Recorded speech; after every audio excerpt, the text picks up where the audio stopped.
All right. Oh, you know what? I had Vegemite. Oh, really? Yes, I had Vegemite. Was that like Dolomite? No, it's I think Australian. isn't Dolomite a character? It's the Australian thing they put on like toast and other things. I never even heard of that. You know how it's explained? Oh wait, what's that song by Men? Yes. No, Yes, that's it. Vegemite sandwich. Yeah, Men at Work. Yeah, I heard of that. I didn't know what that meant. we have an Australian guy at work at the golf course, right? And he said something about having a Vegemite sandwich, right? So I said, "Oh, hey, I want to try it. Could you just cut off like just a bite's worth?" And so I look it up, and I'm like, "Vegemite, is that made from vegetables?" No. You know what the description is? This is a shiny brown paste. Interesting. That's how it's described. It's shiny brown like paste. Nutella? No. No, actually, you know what it tastes like? It almost tastes like beef gravy on a piece of it, like a really intense. Yeah. It's really weird, man, but it wasn't bad. I've never had Vegemite, but when I was in England, they have something comparable, and I don't know what it's called, but they put that on toast as well, and it's tangy. You know, This was not tangy. This was kind of like salt. I swear to God, it was just like a really intense beef gravy on a piece of bread. Sounds kind of good. You know what? It wasn't bad. And since I don't eat meat anymore, I don't really get that beef gravy thing. Sure. And so when I ate it, I took my first bite, and the guy standing there, he goes, and I was kind of making a face, and he goes, do you not like it? I go, no, I think I like it. And he goes, no one likes it. I go, well, I'm no one then. I'm pretty. It's happy an about acquired that. taste. Is that like a standalone product that you could buy at the store, or can you? Like... So he said he has to order. He says when he goes to Australia, he US. brings it back, or he orders it online. But I but I think they send it over. I don't think anybody makes Vegemite here. Isn't that weird? So you know what's funny? I actually read something the other day, unrelated, about Outback Steakhouse. They said the top. I don't know why the top 10 things about Outback Steakhouse. It's supposed to be Australian themed. I guess the founders had never been to Australia, and nothing on the menus from Australia. Right. Well, I mean, steak is. I mean, they don't have. Nothing on the menus from Australia. Because Australia actually imports Kobe beef. Are you saying that Australia does not have a bloomin' onion? What?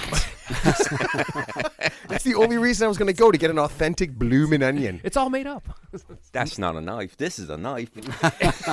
You know what? That's what I kind of wanted when I went the first time I went to Outback. I was just like, oh, is this my steak knife? And I wanted the girl to go, that's not a knife. That's a knife. That's a knife. I'm like, oh, okay. All right. Are we Wait, ready? is he dead? Paul Hogan. No, he's still alive. Still alive? You're thinking of the other guy. You're thinking of the guy. You're thinking No, of I know that guy. the nature Crocodile guy. Yeah, Crocodile Crocodile Guy, Dundee. Crocodile Dundee. That's Paul Hogan. No. The other guy. The other guy that actually dealt with alligators. Yeah, and, the guy he got stabbed by a stingray in the arm. Now his son is like taking over. What's that guy's name? Wildlife guy. Yeah. Yes. He was very Crikey. personable. That's what he said all the Crikey. time. That's what he said all the time. very personal. Isn't that funny? We know how he died, and we know that his son is taking over. No idea what his I name watched is. him all the time, too. I Yeah. can't remember his name. Yeah. Okay, and folks, I know you're disappointed. John is not putting on his glasses, and he is not taking out his phone, so Googling. no one cares what this guy's name is. But here's what I know. In about 10 minutes, as we're going through, we'll be talking about whatever we're talking about. Case Keenum. Somebody's going to yell out his name and be like, what are you talking about? That's not what we're talking about. I can totally visualize the guy. I can picture how he dresses the same way every time. Yeah. No idea what If his he's name from is. Oh, I got it. Are you ready? I can yell it out now. Wait, if is he's- it Jim Irwin? No. Steve Steve Irwin. Irwin. Yeah, Steve. Steve Irwin. Yeah. There you go. He's from Australia. His name should be Bruce, right? Everyone's named Bruce in Australia. Is that that not true? It's a very common name, but Really? I didn't know that. Monty Python did a whole sketch on it. You know what? I'm not sure that was true. It could have just been for funny things. I don't know. They did some funny stuff. Probably a little bit rooted in truth. Maybe over-exaggerated. All right. Are we ready to rock and roll here? Yeah. All right. I get to start. Wait, is this where I do the thing where I'm not prepared? Ted, don't put your hand in your pants. Oh, my God. Please don't do I'm that. adjusting myself. Okay. Oh, His belt, The his waist- pension, the his waistband, yeah. pandemic waist. Yeah. Wait, we know Ted doesn't wear a belt. Yeah. I don't think, Johnny, here's what's funny. I think I've known Ted for 15 years now. I've never seen him wear a belt. Well, that's because the police took it when you get arrested for some reason. They always take your belt. So you away. don't hang So yourself. you don't pull an Epstein. So and 15 years ago, you were arrested, and that's the last belt, just in case it happened Do again. you have a belt? Do you own a belt? I do. Okay. I do. Because if you go to a wedding or a funeral or and something. it's a nice belt too. Nice belt. I like how John is. Let's make sure you got a belt, okay, buddy? We'll get you a belt. All right. You got a place to stay tonight, little buddy? I got a room full of belts. David Carradine stayed there. No, that was wrong. Okay. Here we go. Hey, everybody. Welcome to the 30th episode of the Real 3 Idiots podcast. We are recording on Tuesdays for the next while, so our shows will be posted on Wednesdays. You'll have to give us a chance to get sober, and we got to go to work on Wednesdays, so we'll have to get that done and post it up there. Now, I'm pretty sure none of us will be working very hard on Wednesdays, well, especially me because I don't have a job right now, but the band is all here. Teddy, are you still mad that you have to miss softball playoffs tonight? I was just going to say I want to apologize to my team. That's probably going to be short, and if they don't lose by forfeit, they're probably just going to get ground down into dirt by the number 2 seed. What if they win and they do really well without you? Well, I'm actually deep down, you don't want that to happen because that means they never needed me to begin with. Truth hurts, Ted. Truth hurts. Okay, Johnny, now that we are recording on Tuesdays, what are you going to be doing with your Fridays being free? I don't know, but it feels so freeing. I really like to have the weekend to myself. Yeah, you know what? At first, I was just like, because we recorded on Friday and we got a quick turnaround on Tuesday, I was just like, but you know what? I've been thinking about this show for a long time, and I've kind of been prepared, been preparing for a long time. So I know Teddy's super prepared. I've got notes. Johnny's got notes. Ted has something he wrote on his hand, but I'm pretty sure it's just an arrow. Yeah, I don't know what it means. It makes no sense to me at all. All right, if you missed... Ted, what pretty soon we're gonna be doing live shows, Teddy, and when you point at your wiener, people are gonna see that and they're gonna think, wow, that guy's even stranger than what he says. Okay, if you missed the first 29 shows, my name is Matt, and before we get going, I need to let everybody know that starting next Tuesday, August 2nd, we are going to be doing this show. You mean August? Today is August 2nd. August 9th, right? August 9th, starting August 9th next week. Of 2022. Okay, Ted, do you want to do this, Ted? Well, I might have to. Because just be there to correct me, but don't ever correct me again. Okay, starting next Tuesday, August 9th, we're going to be doing the show live from 1090 Brewing in Glenview, Illinois. Okay, we're going to start recording around 6:30, and I'm telling you right now, this is going to be awesome. You know what? Nobody does this. Nobody does live recordings of podcasts. And I was super excited when the guy said yeah, and super surprised. Yeah. Fair enough. I went to go talk to a bunch of places, right? And I did the one thing I did, and I did it with our guest, and he'll tell you that he did this. I said, listen to the show before you say yes or no. Okay, so you know what you're getting into. I don't want to get there and then have us say whatever we say. It's and like a bait and switch. Throw the headset off and storm out. Yeah. No, I don't. You know what? I don't want anybody, especially the place. I don't want somebody coming in and pulling the plug on us and saying, this is no good. Getting a cease and desist letter from the FCC. Stuff like that. Exactly. It's uncomfortable. Right, and I don't think the FCC has anything to do with this. I honestly don't. Don't they regulate communication on the airwaves? But can't you do anything on TV now? I mean, I see. You can't swear? Yes, you can. Well, you can say not shit regular, all day long. Yeah, but you can't say certain words on regular. Didn't the FCC... You literally you will get fined. Yeah. Well, then... Does somebody care? Well, it's selective. It's selective caring. It's like everything. There's selective outrage. There's selective caring. It just depends. All right. Well, if you show up to the 1090 Brewing next week on the 9th around 6:15, 6:30, whatever, you're going to get to see that Ted is a real person. Okay. A scary real person, but he is a real person, okay? I will be showered, though. And whether whether the FCC cares or not, we should probably try and limit the F-bombs. You know what?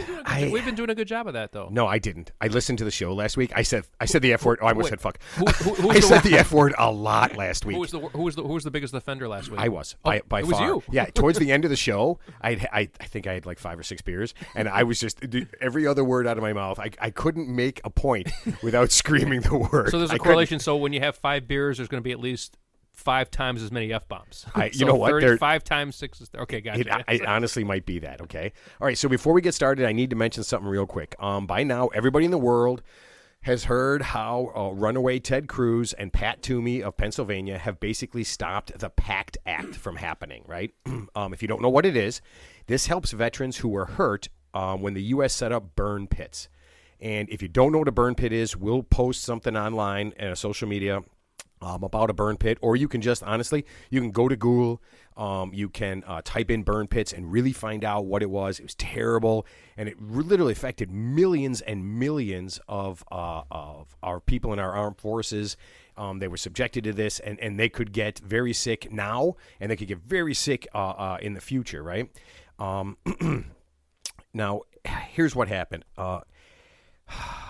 Toomey and Cruz, when they killed this bill, they literally high-fived on the Congress floor. They were so excited. I thought they fist bumped. Fist bumped, yeah. Fist bumped, high-fived, whatever. And now That's two corrections, Ted. Okay, Don't make I'm sorry, it three. I can't make it three because there won't be a third time. Okay, these two guys were super excited about what they did, okay? And they did it for two reasons. And I did a little bit of research, figured it out. Number one, they're protesting a climate change bill that now has a good chance to pass that the Republicans were absolutely sure could not pass. So they're a little pissed. Is that because Manchin's on board now? I guess, They bribed him. I mean, they persuaded him. They persuaded him with bribery. They persuaded him. And the second part of it is they changed the bill just a little bit, okay? Now, I don't know anything about bills, but this is what I found out. There's two kinds of ways you fund things. There's mandatory ways and there's discretionary ways, okay? So when the bill first came out and everybody said yes to it, it was discretionary. And that means that Congress could say yes this year, and then next year they could say, we'll give you half or we'll give you none. And every year it would come up and they could say, you know what, we're not doing that anymore. And so they changed the bill just a little bit to make it mandatory, right? These are people that are protecting our rights to do this ridiculous show, right? For you to go shopping, for you to enjoy yourself, for you to do all the things that you do in basically relative freedom, complete and relative freedom, right? Even though we complain about stuff, those people are willing to give their lives. And then, so this bill was there, and we wanted to make sure that they have that money, right? Well, now they don't. And this is why this is important to me. I had a friend who served overseas just about 30 years ago, came back with PTSD, was really messed up, got hooked on drugs, and basically committed suicide, right? Didn't get any help. And that was a time when you weren't getting help. Right now, my cousin who served is literally dying. She's not going to make it, okay? And, you know, this is really important. And I just feel like what Pat Toomey and Ted Cruz did when they celebrated this bill not happening, it was reprehensible. It was criminal. And it's very disturbing. And so I just want to say this to those two guys and all the rest of the senators who changed their vote. Gentlemen, every veteran knows what you did. Every veteran knows who you are, and they know where to find you. So I will say this to you. Sleep well. You know what? Sleep well. So just, you know, I was kind of ignorant about the subject, but just by happenstance, I was happening to watch CNN the other day. So they had John Tester, I guess, who's the chairman of the VA, committee, whatever that chair is called or whatever that committee is called. And he was basically saying that, contrary to what the Republicans had to say, I'm just quoting what he said, that the bill is exactly the same bill that they initially passed. They just changed one sentence about something about the VA, like appropriating funds. But basically, the Republicans think that the VA can unilaterally like take funds and just like use it for climate change or something that they don't want to use it for. But the VA cannot do that without congressional approval. Right. So what the Republicans are saying that this is why we killed the bill is actually not accurate per Senator Tester. And this is why I just want to make a point here. It's so important to have a free, objective press. Whether you listen to Fox, CNN, whatever, I don't want a political press. I want an objective press because you could read those two bills.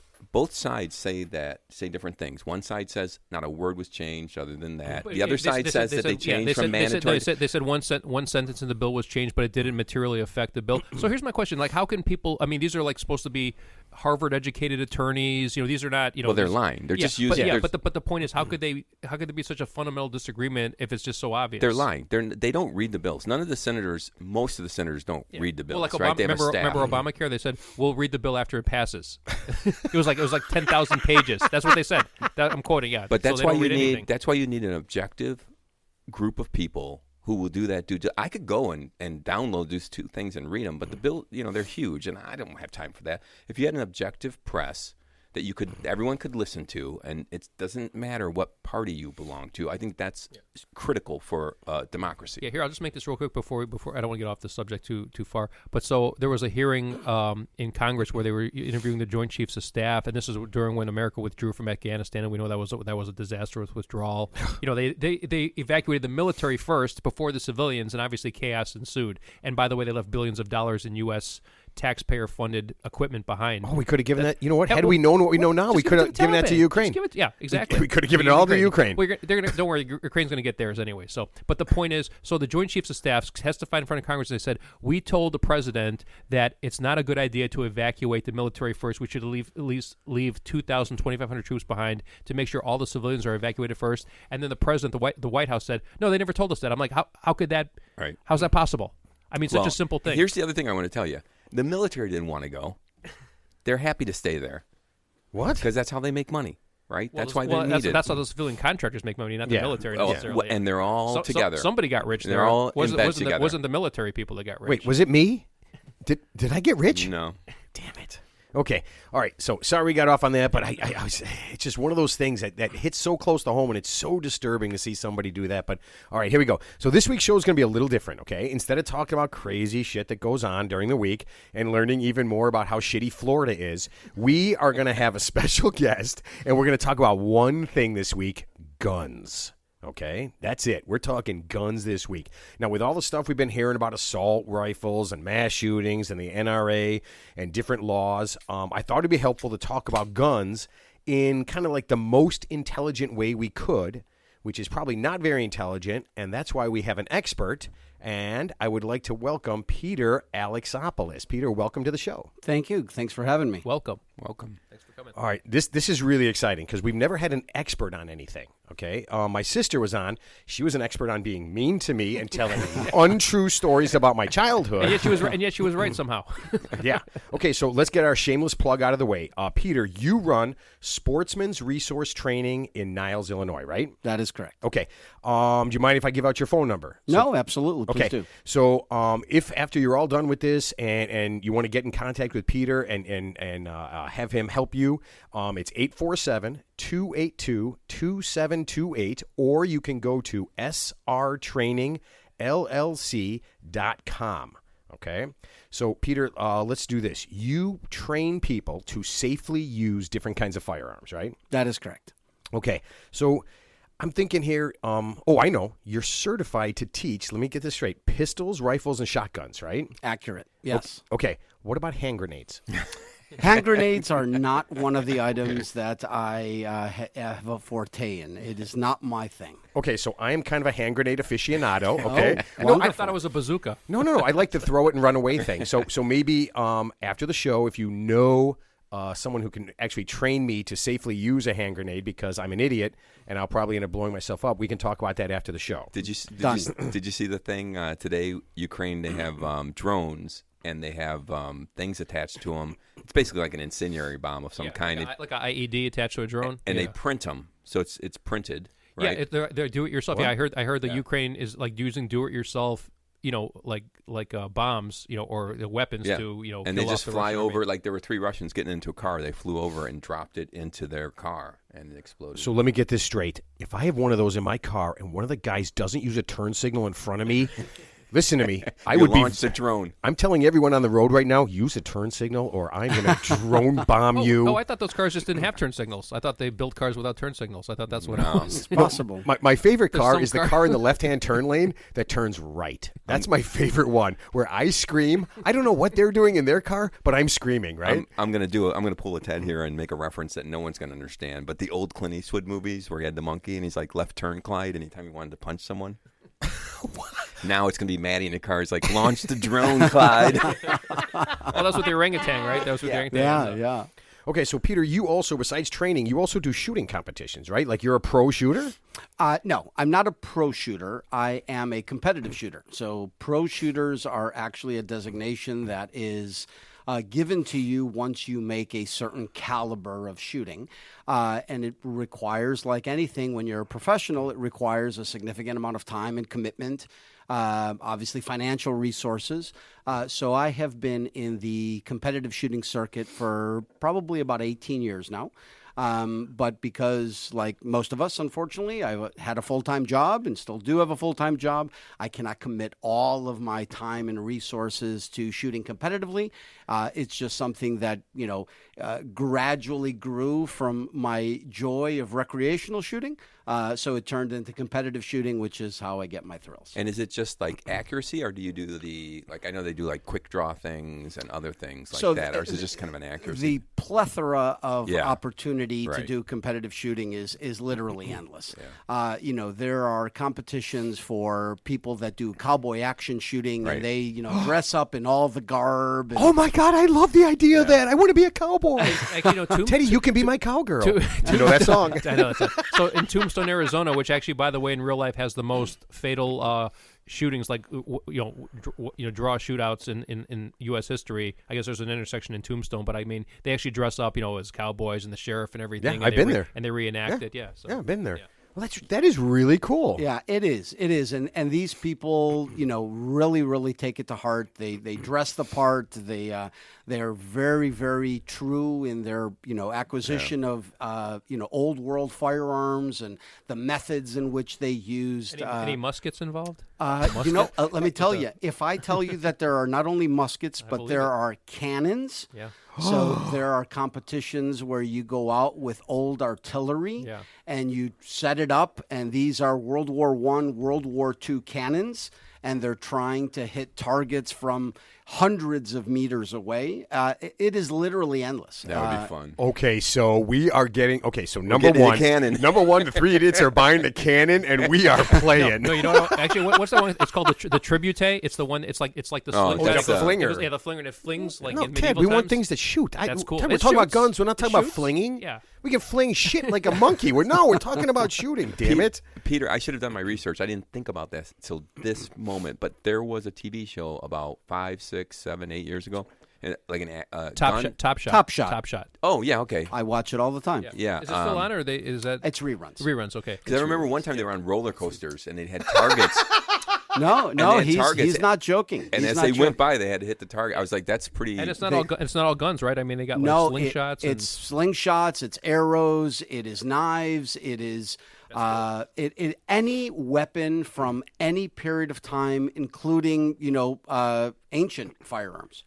That is, and one of them is shooting from a roller coaster. Yeah. Well, and they make it tough. That is awesome. Yeah, it's like a reality show for shooting. I think. Oh, we are dude. Listen to me. We are so doing some of this, man.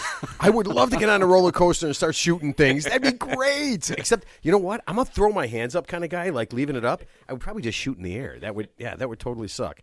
All right. So here's the funny thing. Now, like I said, I tell everybody to listen to this show, right? So I called Peter about a week and a half ago, and I literally knew after 2 minutes of talking to him, I was like, oh my God, he has to be on the show. Like, he's the perfect guy, right? So I said, listen to the show, get back to me. So he gets back to me, and this is what he said about the show. I go, hey, what do you think about the show? He goes, interesting. That's He called you back. That's how you knew he was the right guy. That's actually the response I would give, too. Well, yeah, you know what? That is true. That is true. Johnny, do you do any shooting? Have you shot a gun? Do you do any shooting? I have fired handguns, rifles, and believe it or not, this always surprises people. And I swear I wasn't going to use this phrase because I used it so many times last episode back in the day. You used to be able to skeet shoot. Oh, I love Fullerton off into the lake off of Fullerton. Oh, right. So right. my buddy had some shotguns, like nice shotguns, and he asked me to go with him one time, and we started doing that on a semi-regular basis in the summer, and that was just a blast. Yeah, Lakeshore Drive was a wonderful place to go and shoot, various clay targets. Yeah. They had a number of skeet fields out there. They obviously shut that down a long time ago. Just like I think environmental issues with the lake. Exactly. Well, yeah. Didn't the clays have to fall into the lake? Into the lake, yeah. Yeah. And the poor kids that were chasing after the clays and accidentally getting shot. I mean, that part. That part was sad too. Or eating the clays like it was paint chips. All right, Teddy. Now, listen to me. Let me ask you this: when you were in the Air Force, Yes. did you practice shooting guns, or in the Air Force, do you guys just make like really dangerous paper airplanes to throw at people? What did you guys do? No, we actually did have some shooting training. So we did some. It was just like one session because we weren't. We weren't real fighters. Oh, sorry. Sorry. We weren't part of the actual infantry. Yeah, we were forces? support. We were support capacity. But yeah, I've had a 22 personally. I've had I think like a 9mm, like a Taurus. I've shot a rifle, but it's been years. And actually, I was never a good shot because I'm actually right-handed, but I'm left-eye dominant. So that was like all cross-eye dominant. Yeah. So we've seen Teddy. We played softball with Ted. We played lots of sports with Ted, and that makes sense. He is terrible that at everything. explains his golf game. So that means his team is probably winning now? Yes. His team is probably We've won the first. We're going to win them all without Ted. You're welcome. Peter, do you have a preference over like a semi-automatic handgun versus a revolver, or uni? So while I have several revolvers, I have never been a huge revolver guy. Okay. It has always been a platform that just never drew me in.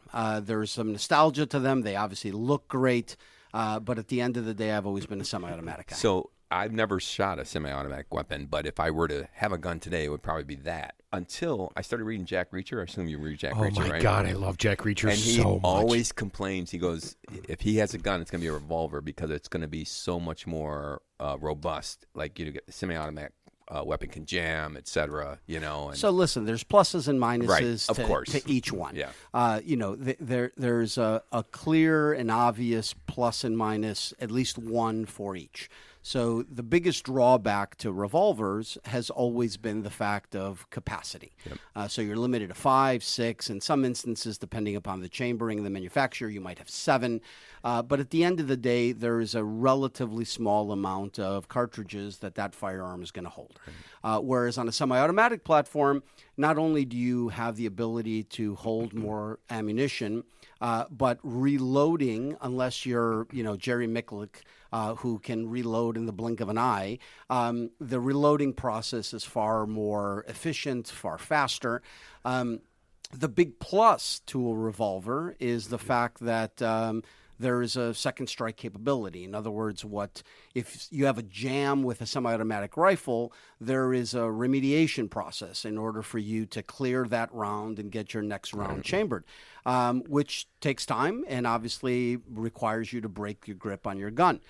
With a revolver, if you hear a click instead of a bang, all you do is pull the trigger again. Right. So there's a safety comfort, if you will, that goes along with having. And of course, I know you'll get into this. I know we should never store a gun loaded, of course, but that's Jack Reacher's thing too. But shouldn't you, if it's home defense, shouldn't you store the gun loaded because since time is of the essence? The fundamental rule. So there's three. There's a ton of rules, right? And at the end of the day, safety is the number one component anytime you're dealing with firearms. Hold on. Now, is it safety or is it coolness? I mean, if you're spinning your gun and you're doing all that kind of stuff, isn't there a point where safety kind of goes away and coolness? Like, what about the side shot and everything? Come on. No. Oh, okay. You're killing me. Right. You're killing me. Figuratively. So, yes, figuratively. No pun intended. Oh, that's such good gun. I love these gun analogies. Okay, go ahead. That's awesome. You go. So at the end of the day, obviously, safety is the number one concern. Right. And yes, the cool factor is a close runner-up. I get that. But only in the movies, not in real life. No, Ted, listen to me. One day you're going to piss me off, man. And you're going to hope that I'm going for cool factor so I miss you. Yeah, you know it. Okay, so Peter, hold on. Before you get started with that, I was reading something, right? Yep. And they said only a third of gun owners take a safety class, and only about half of gun owners store their guns properly. When you're doing your thing, is that like the first thing you talk about? Absolutely. At the end of the day, what caused me to go down the path of becoming a firearms instructor and actually making a career path out of this was truly the realization of how few people were getting the necessary instruction. And with concealed carry coming into Illinois, going on about 10 years ago now, regretfully, people were taking they had the mindset that, okay, I've got my concealed carry permit, I'm ready to go, which is the furthest thing from the truth. And the analogy that I give, it's like taking a student who's just finished driver's ed and saying, okay, I want you to do a drift on the O'Hare parking lot circle at 45 miles an hour in a Suburban.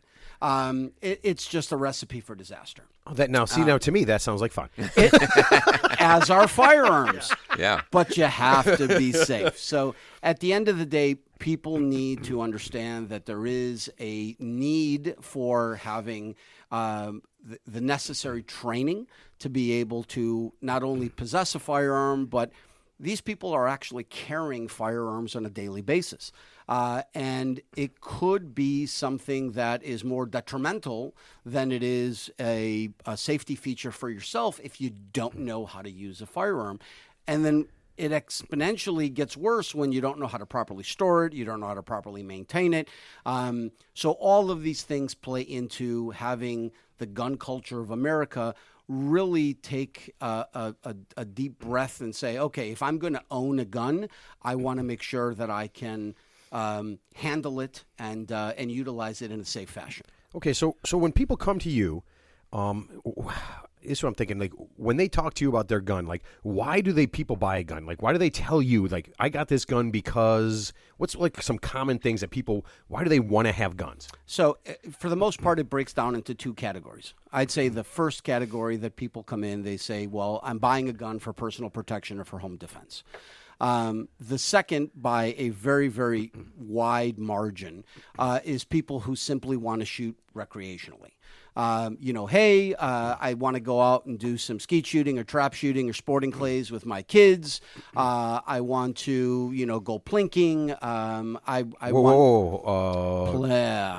Now that sounds like something Ted does when he is all by himself after the show.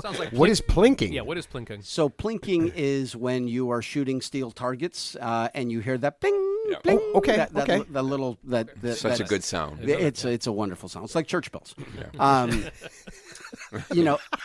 At the end of the day, I think the majority of the people, at least the ones that are coming my way, are really looking at it from a personal protection or home defense standpoint. And every time in Alabama, every time you hear a plink, an angel gets its wings. It's a beautiful thing. So it's funny because I had a feeling you were going to say that. And here's my thing about personal protection. I've been alive for 55 years. I don't know anybody who has ever had someone like break into their house or their home attack them or attack them in any way where they needed a gun. Is that a real thing? I mean, unfortunately, it is. When we were having the riots, what is it, a year and a half ago, 2 years ago in the city, my phone was ringing off the hook from friends and clients who were literally in fear, sticking, furniture up against their doors because they live in walk-ups in various neighborhoods of the city, and people were trying to break into their homes with their families were there. And unfortunately, it's a sign of the times. The violence in the city of Chicago, we'll just kind of specify that. The violence not only in the city of Chicago but in the surrounding areas is getting worse. The police are in a position where, no pun intended, their hands are tied. At the end of the day, they have limited resources. There's far fewer police officers out there. The response times are increasing drastically. And I think it's just the overall mentality of people nowadays. They don't feel as if they are protected. So they are taking on the mentality that, okay, nobody is going to come and help me. I need to put myself in a position where I can defend myself, defend my household, defend my family.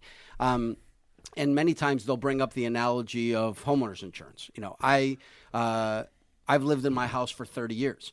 I've always had homeowners insurance. I've never once had made a homeowner's claim. Wait, hold on. Are you saying I should get rid of my insurance and buy some more guns? Because I am into this. Well, you know what? If that's what you want to extrapolate from what I just said, I am not going to go against it. I'm a poor extrapolator. Okay, what about hunting? Does anybody come to you because they're hunters and they want to hunt safely or, kind of control their gun as they're hunting? Okay, so most of the time, the short answer is very few. Okay. Most of the time, people that are looking to go hunting have kind of either grown up in a household where hunting was just part of, what that family does. I am not a hunter per se. So at the end of the day, while the fundamentals of marksmanship can carry over from, whether it's personal protection, home defense, competition, recreation, and hunting, I do have some clients that come to me because they want to expand their capabilities as a hunter. One of the things that I do is long-range precision shooting, which obviously is a very, very complicated topic because it's not just the simple fundamentals, but you are now dealing with a lot of external factors, various types of ballistics, internal ballistics, intermediate ballistics, external ballistics, terminal ballistics. Oh my God, that is... Hold on a second. I am so freaked out. That is so many ballistics. I honestly did not know there were that many ballistics. Plus, if you're talking about distance, you're talking about the weather too. The weather's a factor where you have to like. So there is. So internal ballistics is the science of what's going on with a projectile when it's inside the gun. Okay. So from the time the firing pin hits it, the bore temperature, the ammunition temperature, the rifling, all of the vibratory harmonics of the barrel, all of the things that are happening before the projectile actually leaves the front of the muzzle. Intermediate ballistics is, while a very, very short topic, is in essence the science of what's happening as the projectile transitions from being inside the gun to being outside in the atmosphere. The most complicated one is external ballistics. External ballistics takes into account everything from spin drift to the ambient temperature, obviously wind, which is the hardest thing to compensate for, humidity, barometric pressure, all of these factors, and depending upon the distance, you even kind of run into Corialis Effect, which is the rotation of the Earth. Hold on a second. If I'm trying to shoot some some wild animal or whatever, okay, I have to worry about the earth turning as I'm shooting. Sure, because if you think about it, range, I mean, when we do some sessions where we're shooting out to a mile, 1,760 yards. Wait a minute. You can shoot something 1 mile away. That was my. So I actually did hear that. Like, for example, you've heard about these tragic cases where somebody shot a gun randomly and somebody a mile away got hit by the bullet. So that was my question. How far can a bullet actually hold on a second. Was it accidental, or did they get some really good training? No, I think it was probably accidental. I think someone just fired a gun and just some unfortunate person happened to be about a mile away. So that's my next question. Wow, like, how far can a bullet travel when it's still and it can still be lethal?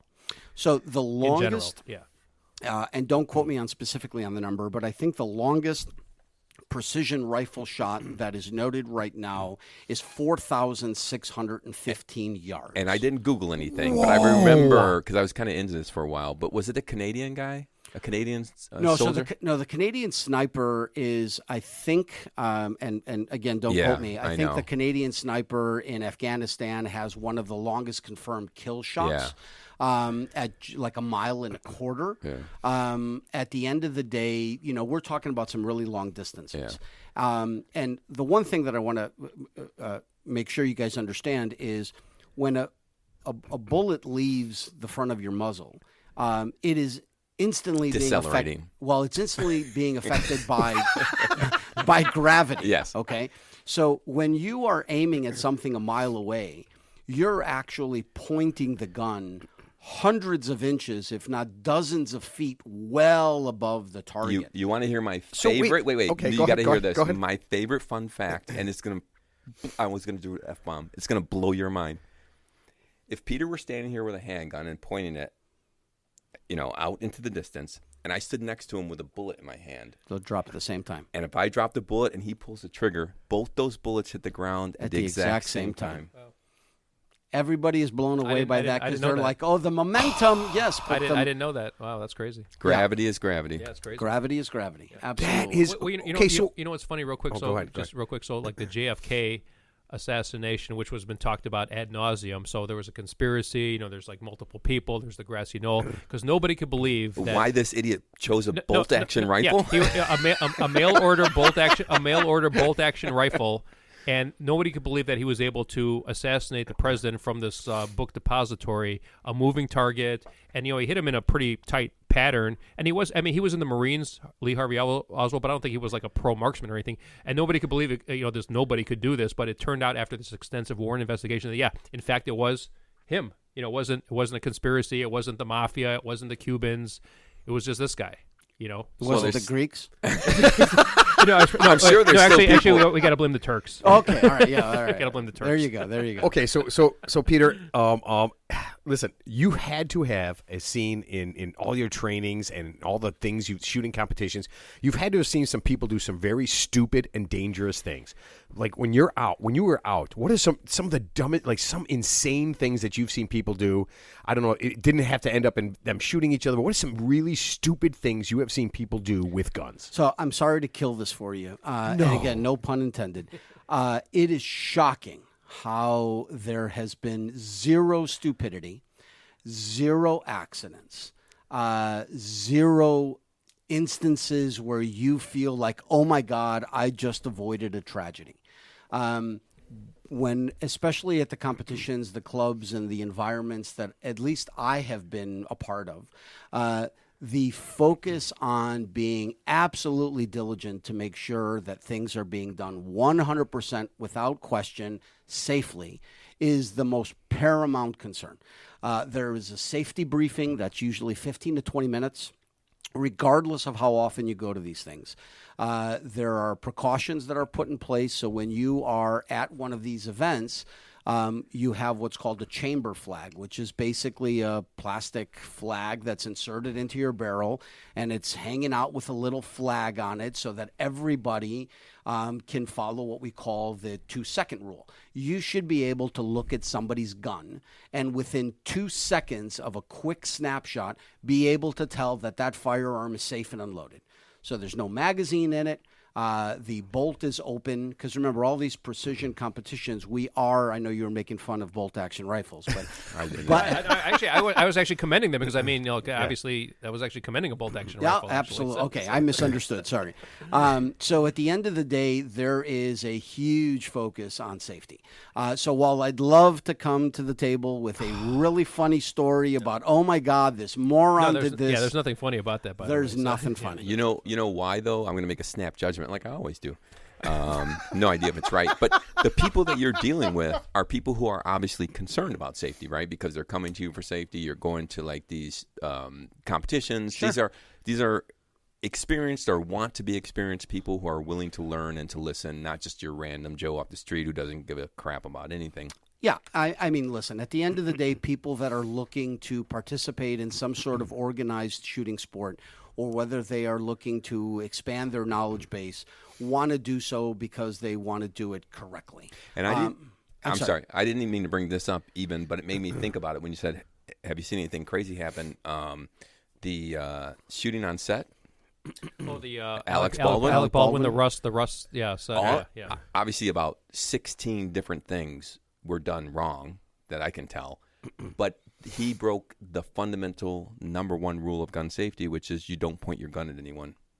Yeah. Wait a minute. In a movie, you point your gun at everyone. But the funny thing, he wasn't shooting. He was just sitting there holding the gun. You don't have to pull the trigger.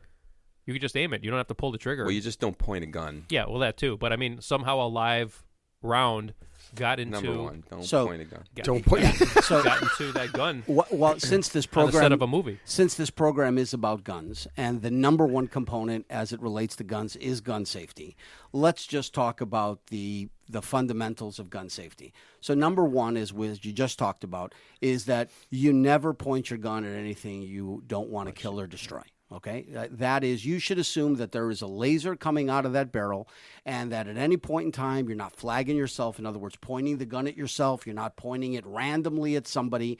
And a subcomponent to that is know your target and what is beyond your target. So one of the things that we talk about when we are in a firearm safety course is that, especially under stress, you might miss your target.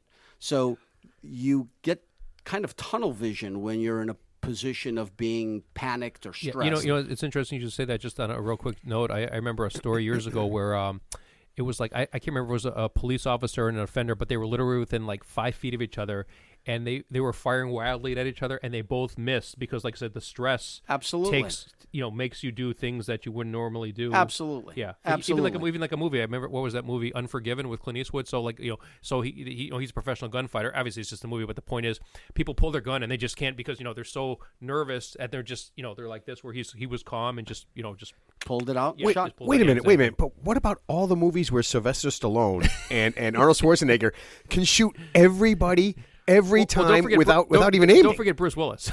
So Yes, he is very good. absolutely. Bruce Willis, excellent movie shooter. Yeah. I don't know if movie Peter. shooter. I don't know if this bothers Peter. This drives me crazy, and it ruins a lot of movies for me. I just can't let it go. Like the whole field of fire concept. You'll see this all the time. Someone will, is trying to escape. They'll run into a room, and then 16 people will come out, and they'll be in a circle around the person. Yeah. And they're How all about you pointing. shooting each other? I'm like, come on, dude. Like, are you that? So Peter, can you not watch those movies when you see all that stuff happening? Do you just Drives me nuts. Drives me nuts. Same. With what the number one thing, and it's obviously very, very small, but the one thing that always drives me nuts is the never-ending magazine of ammunition.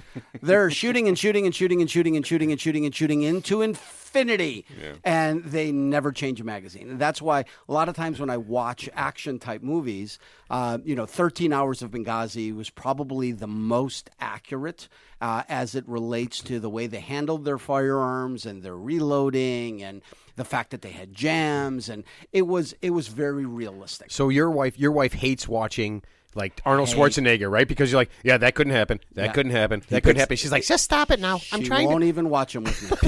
Peter picks up the remotes and pauses it and turns to his wife, and she's like, no. No. Nah. Just turn it back on. Do you realize how dangerous that is? First of all, why would he try to clear that breach right there with two hands on the gun? And Yes. You want to hear? Here's my other, and so that other gun or the other bullet thing with dropping, that was insane. But this is something I learned today. I never knew this. I assume it's true because I saw it on the internet. Of course. Or heard it on a podcast. God damn it! I just spit my beer out. Stop. My job is to make him spit his beer out once a week. No, this blew me away. And you might not even know this, Peter, because I didn't know this. But I mean, hold on a second. Sorry, Listen, are we saying that no, you're smart I didn't mean as it. No. or smarter? I didn't mean it. I didn't mean it that way. No offense taken. I didn't mean it that way. I just mean I'd never heard anything like this before. So this is going to be a little bit hard to describe. But let's say Peter's on that side of the room, which is say 20 feet away, and I'm on this side of the room, and there's a car. I pick Peter. And there's oh no, 100%. I agree. And there's a car in between us, right? And he can see my feet, or he can't even see my feet under the car, right? Okay. If I were to throw a basketball in front of the car, he's going to shoot you. The basketball would hit the ground and bounce over the car. Right. I don't understand. A bullet, apparently, from what I read, tends to come off at an angle parallel to the object that it struck, so the ground, so the street. So in other words, if I shot at the foot of the car, or Peter shot at the foot of the car, the bullet would travel pretty much parallel to the road and would probably strike me in the feet. I'd never heard that before. Okay, so listen, there are trajectory changes anytime a projectile impacts a surface. Right. The one that is the hardest to calculate is projectiles going through glass. Okay, and there are formulas and general understandings of if you're shooting through a windshield, what is that projectile going to do? Well, here, before you finish that, it's impossible to shoot someone through a windshield. I've seen it on TV a million times. All you have to do is duck your head. Just duck your head. No, I've heard cops will say, I've seen a .38 bounce off a windshield. That's a common cop phrase I've heard. That's why they have slightly higher caliber weapons. But yeah, that's bullshit. He does not hang around with that many cops, Peter. That's total bullshit. So at the end of the day, the angle of the front windshield is going to play a very, very important role in whether or not that projectile, regardless of its caliber, or depending upon its caliber, I should say, is going to make its way through the windshield. Obviously, if you look at a Corvette, which has a very steep angled windshield, it's very different than a Jeep Wrangler, right? Flat. Which is virtually vertical. I like how we're getting right into specific vehicles. Well, no, you know what? No, it's true, though. I mean, well, but let's make sure. A guy in a Corvette probably deserves to get shot, just so you know. I mean, a guy in a Jeep is probably pretty cool. Right, might be a hot chick. Right in his little penis? Absolutely. Keep going, Peter. No, so one of the So actually, what you were alluding to. So you remember that case a few years ago with the Kate Steinle matter. So that immigrant that illegal, and that Donald Trump used that as one of his talking points against illegal immigration. So the guy finds a gun that turned out to be like a FBI agent's gun that was supposedly left on a bench. He picks up the gun, he shoots it, but he doesn't shoot the woman directly. He shoots it, hits the ground, and it bounces off the ground and hits her in the back, and she dies. That's one of the biggest problems with shooting a warning shot.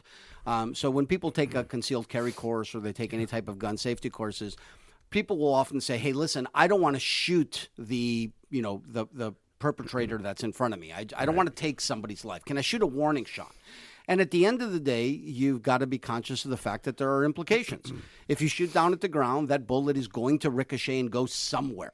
It can hit somebody or something. You shoot it up in the air. That's why I don't understand how, whatever it is, New Year's or the holidays, they shoot guns up in the air.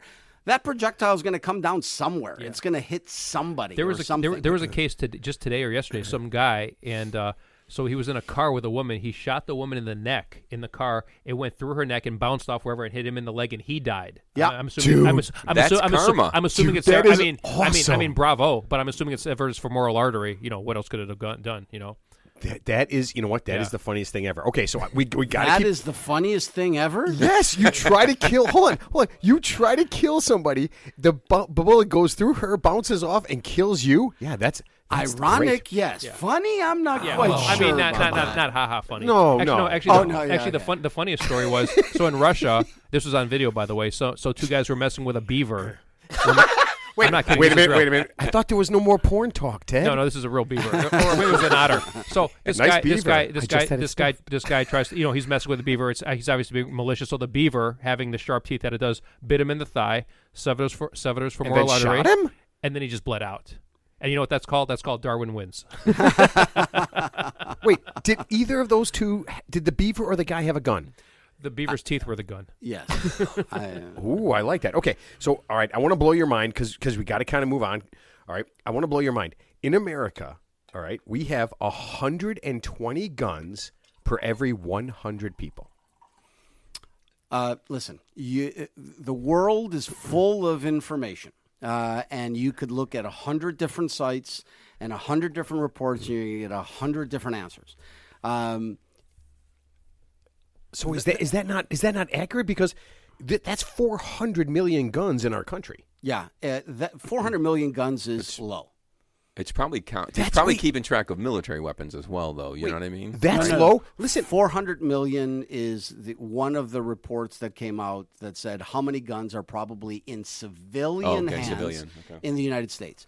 That is not including all of the guns that people put together themselves, that buy parts and actually assemble the firearms themselves. In Japan, when the Prime Minister Abe got assassinated, the guy that was a gun he built at home. That was a homemade gun. I don't say it was a ghost gun. It wasn't a ghost gun, but it was a homemade gun. It was a plastic gun that he had manufactured on his 3D printer. Correct. Yeah. Wait a minute, you can do that? Yeah, Yep. absolutely. Sure, absolutely. That's why they're trying to pass a law against that. But here's the point I wanted to make. 400 million guns is double the amount of sex toys in this country. It is. That's double the amount of sex toys in this country. So guns are more fun than sex toys? No, it should be the other way around. Here's my question. Okay, so do you remember the movie In the Line of Fire with Clint Eastwood? Clint Eastwood, sure. So the John Malkovich character, he had a plastic wooden gun that he was going to use. Those two things are wooden. Yeah, those two things are different. Yeah, but it was a wooden gun, so obviously it wouldn't pass through a metal detector. Is that possible in real life, what he did, that John Malkovich character did in the movie? So listen, at the end of the day, the largest component is really going to be the pressures that are created by the cartridge being hit by the primer and going down the barrel. So, I don't know what composite materials he had used, and again, this is Hollywood, right? So they wanted to make a movie with a guy that had a gun that was totally created off the books, and this guy was an old government guy. But this is before Ghost Guns, because this movie came out in like the early 90s. Does take liberties. It came out in the early 90s, but I mean that was actually basically a ghost gun before ghost guns were actually like a real thing. Yeah. Okay. So listen, the reason I want to mention how many guns are in America is because I want to do a little comparison. Okay, so in Yemen. Right, and I don't know if you guys know where Yemen is. I had to look it up. Yeah, the Yemen Yemenese is just people. Yeah, they're just south of Saudi Arabia. I did not know that. In Yemen, there are 52 guns per 100 people.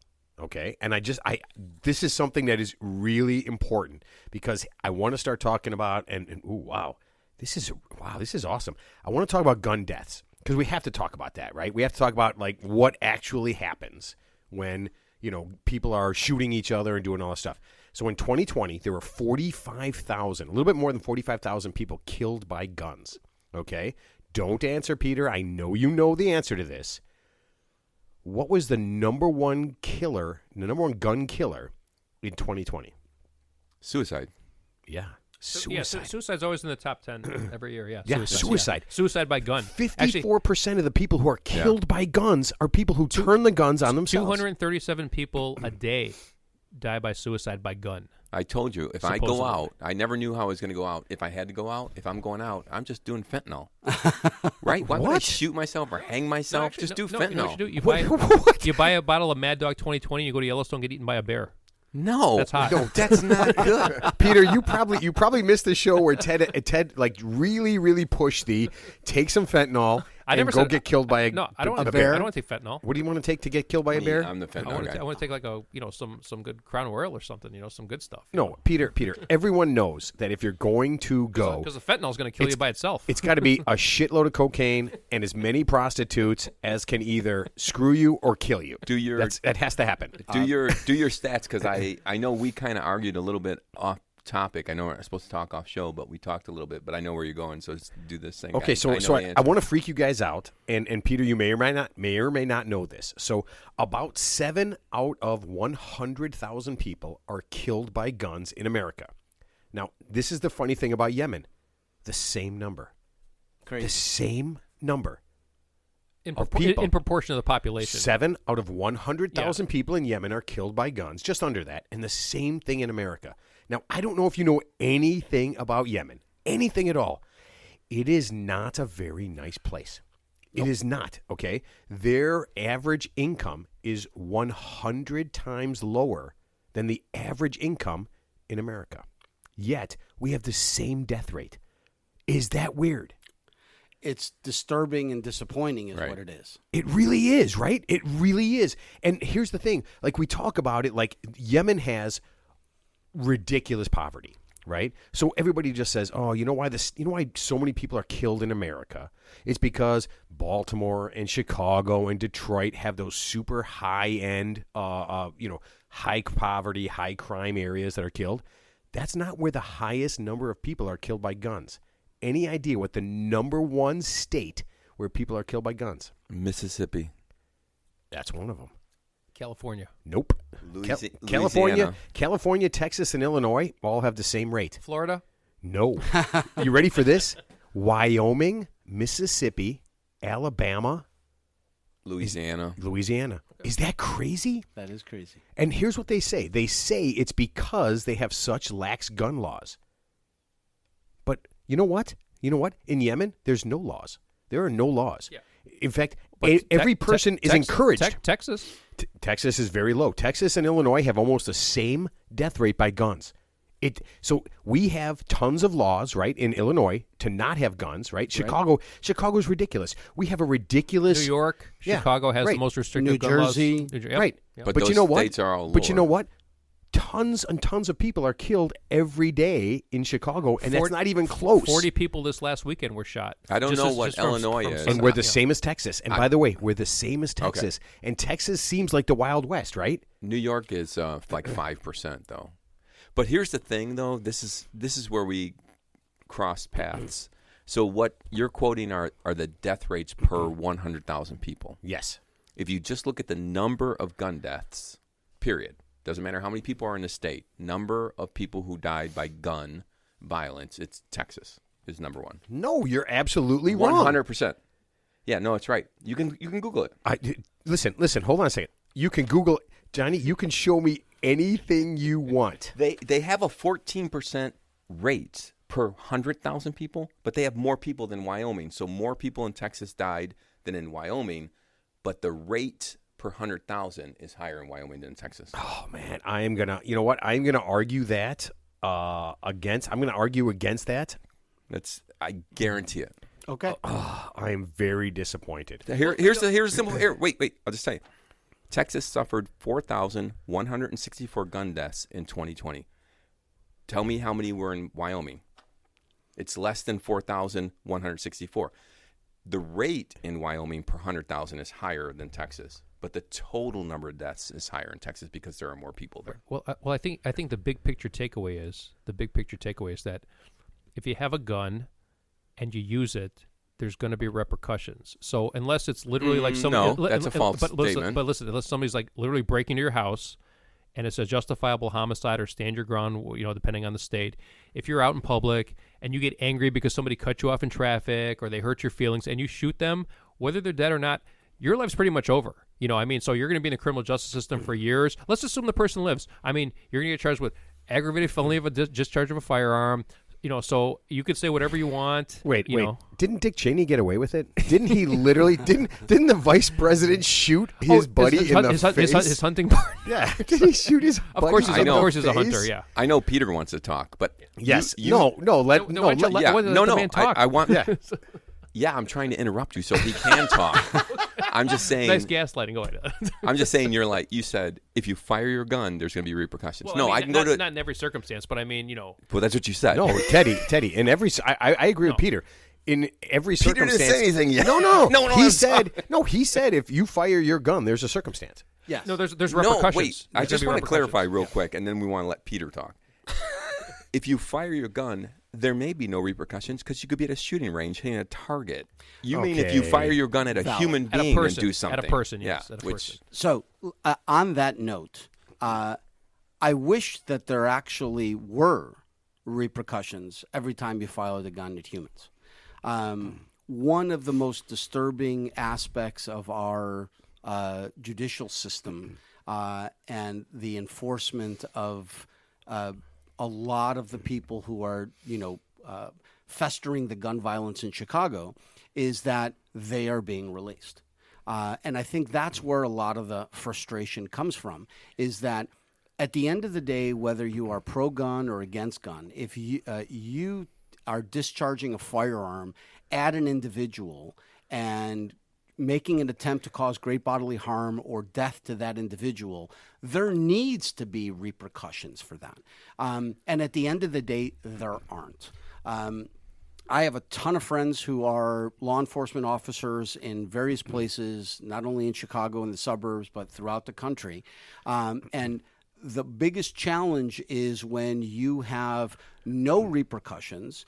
Bad guys or bad girls. I'm not trying to be sexist here. Bad people. Bad people. Okay. Thank you. Okay. Thank you. I'm sorry. Didn't mean to be politically incorrect. Yeah, because there's a guy who believes he's a woman. Yes, and he can do that. Absolutely. Who's planning on shooting someone? Probably you, Ted. Yeah. So actually, what you're alluding to, it's funny you should mention that because I agree with you 100%. Because most people are responsible gun users, owners such as yourself. I'm talking about that small percentage of people who are irresponsible and are just, obviously have a wanton regard for human life. And that's why I'm running for president, Peter. I don't know if you knew go. that. Yes. You got my vote. So I recommend... The only thing is, if you're going to run for president, you got to wear a belt. Oh, I will. Yeah, I will. Just for you, Peter, I will break it out of the closet just for you. Deals off. I'll break it for you. Peter just became guest of the year. Here's what I recommend for law enforcement officials. I recommend... someone who discharges a firearm for no apparent reason at a group of people or person with, let's face it. A gun could kill you no matter what part of the body it hits you. It could hit you in the foot. It could hit you in the leg. It doesn't have to hit you in the head or the chest. That person, we're talking about amputation. We're talking about evisceration. We need to bring back the old seriously, the old laws like Saudi Arabia, medieval times. So think about it. You get caught with a gun. So let's there was a guy in New York City. Is this the cut off the hand thing? Ted? There was a guy in New York City. He wasn't using a gun. There's a guy who's 45 years old. He has 45 prior arrests. He assaulted a woman. He stole her purse. He didn't have to do it. He could have just taken her purse and ran off. He punched her in the face. Ted, we're talking about guns. again, she was bodily, she was injured. Let's assume he had a gun. But the point Don't is, stop him. He's on a roll. we need to start cutting stuff off. So here's the point on stuff. And it needs to be done publicly. See, this is why Peter said interesting, and he hesitated on being on the show because he probably heard you say that. So Ted. Peter, we all know where this is going down in Daily Plaza. Let's think about right? this. Let's think about this. We don't know what the bad guys look like. So the bad guys look like the good guys. But think about it. Let's see. You see they're wearing a gray shirt. You see a 25-year-old shorts you wearing, Ted? You see a 24-year-old guy, and he's missing his index finger. You know why? Because the judicial system removed it. Because that's his trigger finger. And the next time, we just take your whole hand, and there won't be a third time. Peter. No, there won't be a third time. While that is clearly an extreme, okay? But is it necessary? Peter, you just endorsed him for president. Yeah, no, but he hasn't gotten a belt on yet. Do you want to solve? Do you want to solve the problem, or do you want to perpetuate the problem? No, I listen. I agree. Solving the problem is incredibly difficult. No, it's actually pretty easy. Not in today's society. That's the problem. You're right. You're right about that. That listeners is called a false fallacy. Yeah, it's simple. We just kill people. The death penalty doesn't deter any crime. You don't have to kill them. When they instituted the death penalty, no crime dropped. It's not a deterrent. I'm not saying it doesn't punish people, but it doesn't deter them from doing anything. Because it's implemented incorrectly. Simple math. Because Teddy, it's implemented Google incorrectly. it. So wait, let me interrupt 1 second. So if we're talking about even remotely considering some sort of amputation or serious repercussions, okay? Why don't we take, maybe 1,000 steps backwards and just say that there are legal implications to the fact that you have illegally discharged a firearm, you're illegally possessing a firearm, or you cause harm to somebody, whether it's with a firearm, with a knife. Lately, we've been hearing about people with hatchets and machetes, and it's endless. But at the end of the day, all of these bad people are doing things that they realize they have zero implications for. There are juveniles and young adults that are being brought in for illegal possession of firearms, for carjackings, for assault and battery, and they're literally out the next day. I can answer that in two simple things, and then we need to get to more interesting gun topics. It's very simple. The United States has spent a lot of time putting in minorities and impoverished people in jail for drug crimes and other stupid things. 3 times you're going away for life because you had marijuana 3 times. That's ridiculous. Put violent offenders, gun violence, knife violence, domestics, those people need to go to jail. Absolutely. If you do some fucking crack cocaine, I don't care. I'm sorry. If you steal or rob or whatever and it's violent, go to jail. Well, we'll have plenty of room in the prison system. You guys just made my point. Yeah, of course. We don't want to punish. But that's what we've been offenders. doing. People are going to jail for marijuana possession. possession. Here's the thing. Nobody gets high and does anything bad. No, they go to sleep. Right. Exactly. No one's ever died from a THC overdose. No one. Okay, so really quick. This is what I want to do because this is something that blew my mind. Okay, right now there's 1 million women in the United States who have reported being shot or being shot at by an intimate partner. Okay, and women in America are very, very. They're victims. Okay, a woman in America is 28 times more likely to die from a gun than in peer nations. And those are, countries that are kind of like America, okay? And I think that's a really weird thing that happens where we're so violent against women, right? And that kind of freaks me out. And here's the thing that women's groups want. They want abusers, like serial abusers, right, to be able to have stopped buying guns. They want them to be denied the ability to buy guns. Like Deshaun Watson, who has 30 cases against him, and he's not in jail. He only got suspended for 6 games, by the way. Yeah, I mean, but he's not from football. I mean, we're not saying he's a super gun guy, right? No, he just hired masseuses. I'm just saying, back to the violence against women, right? But fundamentally, if you are convicted of a felony, I think, and I'm no expert on the laws, but at the end of the day, I think if you are convicted of a felony involving violence, you are not allowed to be in possession of a firearm. Right. So let's think about not only what is the problem and how it affects the individuals, the women, or the innocent bystander, or whoever, but even if we jump to the most recent horrendous occurrence, Highland Park, the system is flawed. There are loopholes, there are problems, there are issues that are preventing the laws that are currently in place from being processed in a manner that will prevent bad things from happening. And while, again, I'm not trying to be overly political here, but at the end of the day, if what laws are currently in place are not being properly processed and implemented, they're useless. Yeah, right. And everything is being cut and cut and cut and cut and cut from a budgetary standpoint. Law enforcement, Illinois State Police, governmental authorities don't have the resources to do even what they are currently being tasked to do. And now we're asking them to do more. My biggest stance, and as when we spoke, when I agreed to come on to the show, at the end of the day, common sense gun reform has a lot of different meanings to a lot of different people. But at the end of the day, there seems to be an agenda that makes people with guns to be the bad guy, that makes guns bad items, that makes a stereotype exacerbated by the fact that people just don't have information. How many people think that AR stands for assault rifle? I used to think that, actually, up until very recently. It doesn't. How about the little thing that comes out of a gun? Oh, it's a clip. No, it's not a clip. It's a magazine. Now, those are technicalities, but at the end of the day, the difference between a semi-automatic and a full automatic. I don't know how many times, and again, I'm not trying to, play semantics here, how many times you hear people after some sort of a bad incident say, well, if that person didn't have a full automatic, semi-automatic rifle, it's like, that doesn't exist. There's full automatic, which are illegal, and they're really not used anywhere. And then there's semi-automatic.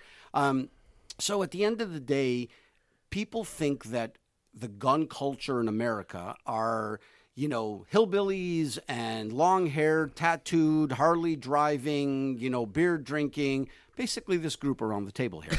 I was going to say, definitely hillbillies. I know that. But most of my clients and a lot of the people in the firearms culture of America are the well-dressed businessman driving a luxury car, the elegant lady who's got her designer handbags and she's living in the Gold Coast or the North Shore. And she's got a 22 in her garter. And it's a beautiful thing. It's so sexy. I love the 22, by the way. Yeah. It's wonderful. No, trust me. A snub-nosed 22. But hold on. When you think about 400 million guns, right, and you think about 45,000 people killed by guns, the relationship is almost it doesn't even go, right? You have 400 million guns and only 45,000 people are killed. So yeah, the thing that guns are horrible, terrible things is kind of a misnomer. No, it's not a real thing. I'm not worried. I'm not worried about you having you could have I sleep good at night knowing that you have 1,000 guns because that's great because you're a responsible gun owner. I'm just worried about the guy who has one gun who's not responsible. Absolutely. That's the guy I'm worried about. Yeah, but you can't.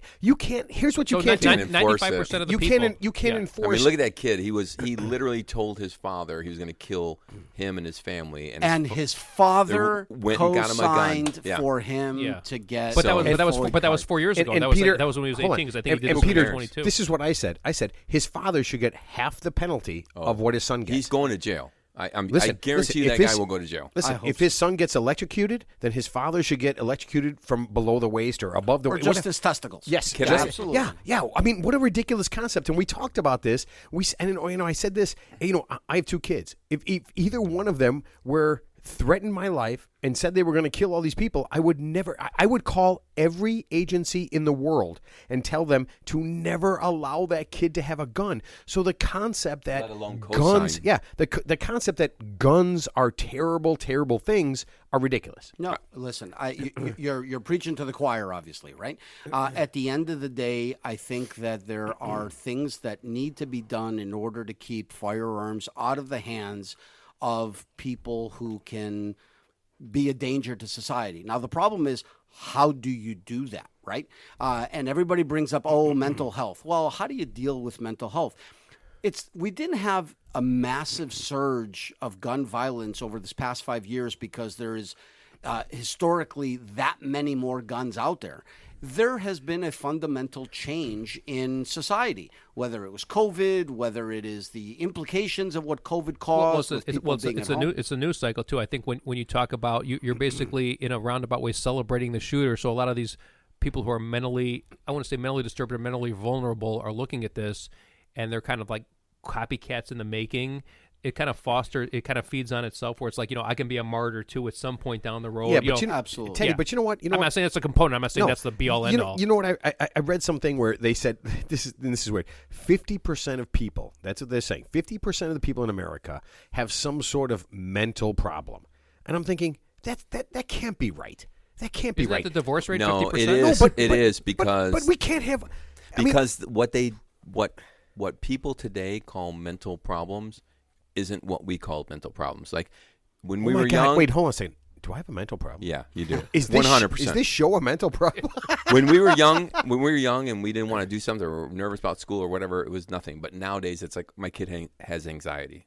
You know what I mean? I'm not saying it's right or wrong. I'm just saying we're redefining the terms. ADHD or ADD didn't exist when I was a kid, and now it's a real term. Peanut allergies. There was one kid with a peanut allergy in the whole school. When people didn't pay attention, it's like that kid was just lazy, or they put him in the corner, and now it's like ADD. He needs Adderall or something. Listen. I can tell you right now, as a teacher, as a former teacher, and I may teach again. That whole concept is so ridiculous. Like my son, my daughter, whatever, has anxiety. Listen, it's called life. Okay, it's repress it and move on. No, that's what I did. No, but it's not a thing. Listen, life is full of ups and downs and highs and lows and goods and bads, and you have to move through that. If we give everybody an excuse, and this is just me, and I've seen 25 years of seeing thousands of kids, and it's if you give them an excuse, they'll take that excuse. Okay? I have one story I want to get in. I know we're winding down, so I want to squeeze this in because this is the one story I wanted to bring up. That exactly sounds like what Ted would say to a prostitute. This is my favorite. It's called an escort, by the way. No, you know what? You know what the difference between a prostitute and escort is? About $250. Yeah, It's the difference between an undercover cop. My favorite gun story of all time. I got a buddy who worked for a company they're in China and the United States. And so he would travel to China, and then the people from China would travel here. And so people came here, and they were visiting him, and they were out for the day, Saturday. Like he was taking them around the city, showing them things or whatever. And they're like, there's like 4 of them, and they're Chinese, and they're from China, right? He speaks a little bit of Chinese, so. I feel like this is going to be something that gets us banned. No, not at all. No, it's a good story. It gives you a perspective on the way people think, right, in different countries. So they're with him, and they're like, in America, you can have guns, right? And he's like, yeah. And they're like, do you have a gun? And he's like, well, I have my FOID card, and yeah, I have a gun, And they're like, can we see it? And he goes, no, no. And they're like, can we go somewhere and see a gun? And he goes, yeah, I can take you somewhere. So there's a gun store. I won't mention it. And he's going to take them to. So they go into the gun store, and they go in, and they're just like wide-eyed, like little children in a candy store. And they literally start taking pictures of every single gun in the store, just one after another, another. Are you baiting me into making a joke right now? No. You're baiting me into making a joke. I know. It's stereotypical. But they're like, and so they're like, can we see a gun? And Sean's like, yeah, okay, fine. So he goes to the guy and he talks to him. And he's like, you have your FOID, you're from Illinois, you have your FOID card, whatever. And mind you, you can check me on this. This is what the guy told me if I'm not accurate. But he's like, you got your FOID card, you're from Illinois. They give him a gun. He like shows them whatever. He's holding it, and they're like taking pictures of it. And then they're like, can we hold the guns? And the guy's like, and Sean's like, no, nope. You have to have a FOID card and whatever. And to even hold an empty gun? Yes. And the guy behind the counter says, if they're not from Illinois, they're not from the United States, they could technically hold a gun. Now, they don't speak real good English. That's what he told them. I don't know if it's accurate or not. Sean said, no. He said, no, you cannot hold a gun because They literally would have taken every gun out of that gun shop and like held it and taken pictures with it. But I don't know if that's accurate or not. So you can possess a firearm in the state of Illinois if you are from outside of the state and you are able to legally possess a firearm in your home state, and you are here for a specific purpose. Okay. So you're coming here to hunt, you're coming here for a shooting event, you're from XYZ state, and you can legally possess a gun in that state. You can possess that gun in the state of Illinois, obviously transported legally, blah, blah, blah. I don't know the rules as it relates to people from outside the country, but China doesn't allow people to have guns. Right. So if they're not allowed to be in possession of a firearm in their home country, maybe, but again, I'm no legal expert. But regardless, he's like, no. He said, no, you cannot touch the gun. So I guess here's the most obvious question that we failed to ask you, and I apologize for this. So let's just say I come to you, I have no shooting ability, I have nothing about guns. I'm like, help me. What's the best gun I could have for just self-defense at home? You got 15 minutes to tell me. What would you tell me in 15 minutes? I mean, I'm like, just for home defense. So it doesn't even take 15 minutes. Okay, great. Thank God. The reality is that selecting a firearm for your own personal defense. That's the easiest use for a novice. Absolutely. Is a very personal decision. Right. The ergonomics, the size, the weight of the gun, it depends on how recoil sensitive you are. At the end of the day, I think a 9mm caliber is a wonderful self-defense round. Okay. For people. And that's a semi-automatic? So the caliber doesn't make any difference whether it's a semi-automatic or whether it is a revolver. Right. That is the cartridge itself. Right. So the cartridge is 9mm, which can go into a revolver. It can go into. Oh, so I didn't know that. Okay. Yeah. Okay. So that is just the people call them bullets. They're actually cartridges. Sure. Making the decision between revolver and semi-automatic, making a decision on the weight and the size of the gun. Right. So a lot of times people come to me and they'll be like, I need to get a gun to defend myself or for carry, and what do you recommend? Sure. And I'm like, okay, well, there are some differences here. If you're going to be purchasing a firearm for concealed carry, the specifics of that firearm, the details are going to be different because there's a balance between concealment and accessibility. So you're not going to want this huge honking heavy gun that you're going to have to be carrying around. So you don't want a 44 Magnum, the most powerful handgun in the world. Like a dirty, hairy, that would blow your head clean off. Yeah. We don't want So you got to ask yourself one question. That is awesome. Do I feel like we don't want to blow your head clean off. I just want to stop you. I just want to shoot you in the kneecap to just stop you from attacking me. That is awesome because people ask that. They're like, if I just want to shoot somebody in the knee, I said, spend the next 20 years practicing, because you can barely under stress hit the torso of a human target at very, very close distances. Yeah. There's a lot of factors. The distance gets closed very, very quickly. Your heart's racing. You got an adrenaline dump. The sphincter tightening. Absolutely. And do you have? I mean, so the professionals, I always see they have two hands on the gun. They have the holding the gun, and they have like the support. Please don't hold a gun like that. No, that's wrong. No, that's wrong. Is so wrong. That's wrong. Okay, that's wrong. The cup and saucer approach. I didn't know that. See, that's Charlie's Angels, 1970. Okay, see, I thought that was real. I thought that was a real thing. I thought that was the best way to do it. Peter, Ted's also mortgaging his house. Do you have any tips?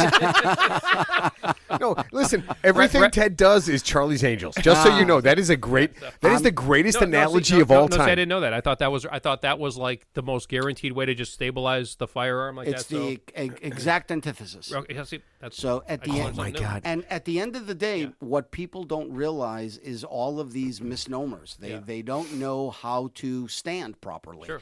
You'll often see people and they're kind of leaning backwards because they're trying to anticipate the gun going off. Well, that's the exact opposite of what you want to do. You want to lean a little bit forward to help you mitigate the effects of recoil. The way that you're holding the gun, most people seem to think that your dominant hand, or the hand that has the trigger, that's the hand that you're supposed to be gripping the gun tight with. It's the opposite. You're actually holding and controlling the gun with your support hand. Yeah, I didn't know any of this. Of course you didn't. You were in the Air Force, Ted. That's right. That's right. All right. Listen, we gotta stop. And Peter, I listen. Everything that I thought you would be awesome at, you are 10 times better at. And I'm gonna do this immediately. I'm gonna say that you have to come back. Well, thank you for the invitation. You have to come back. So let me do this real fast. Peter runs Sportsman's Resource Training in Niles, Illinois. You can call him at 847-282-2728, or you can go to srtrainingllc.com to get in touch with him. And listen, if I were you, if you don't know anything, if you know everything about guns, I would still go to him because he is going to be way better at this, okay? So here's how this works, Peter.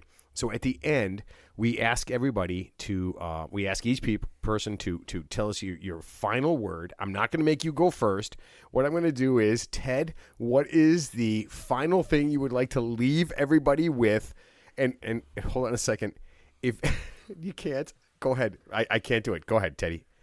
Cup and saucer gun holding sucks. I know that now. Thank you. Okay. You know what? I actually feel like that's the way Ted masturbates, and that is the weirdest thing that you would mention that, right? I feel like Ted is literally a cup and saucer masturbator. I've been using the wrong hand all the time. I know that. Ted, there is no doubt in my mind that you have been masturbating wrong, okay? Johnny, the last thing you want to leave everybody with. If Ted were in Alabama with me and he mentioned cup and saucer. Actually, I thought you were mentioning flying saucer. I just want to thank Peter. I've been awesome, informative, and I think you've been the best first guest we've ever had. Well, thank you. I appreciate it. Whoa! You are, first of all, you're dissing my sister. I was just going to say, your sister's going to be pretty pissed. Yeah, she's going to be very pissed because she's going to be at the show next week. I'm sorry. You're a bit of an ass kisser. It's okay. That is such bullshit. No, Peter, listen, you've been awesome. So, Peter, I'm going to give you, I always have the last word, but your last word you'd like to leave everybody with. Can it be 2? Yeah. It can absolutely be. Okay. You know what? I'll give you 3 if you want. Thank you. So, first one is failing to train is training to fail. You got to put in the time to learn how to do things that you are going to hopefully never have to stake your life on, but you might. And the second one is situational awareness is paramount. Please be mindful of what's going on around you. Get your head out of your phones. Look at what's going on. Listen to that sixth sense. When that little voice in the back of your head says, hey, something doesn't feel right here, create distance, cross the street, be alert. Don't let the element of surprise work against you. Please maintain situational awareness and hopefully avoid ever the need of having to use a firearm. Well said. Yeah, so I will say this. The young man with the the mall thing, right? Mm-hmm. Yep. I feel like you've literally described what he did, right? He didn't have much training, right, or if any, right? But he kind of understood what was happening, right? Mm-hmm. He got himself in a spot, and he saved lives. Absolutely. They call him a good Samaritan. I call him a hero, and I think a lot of people do. At the end of the day, he definitely saved lives. He might just be a natural. He might be. I think he's just a natural. Might be. Yeah, so. Might be. Yeah, and you know what I would say when you say hero, I literally think of all the police that are going on, right? Oh my God. Because you know what? Listen, we take 1 or 2 or 3 things that happen, right? But when I see a police officer, all the time I say thank you. Absolutely. I say thank you because I live in a really safe place, right? Like we live, all of us we're all in the same area, right? And I think to myself, I'm in a pretty safe place because I am a gun idiot, right? I have had no training. I am literally going to deal. I'm going to talk to Peter. I'm going to get safer because listen, I have guns.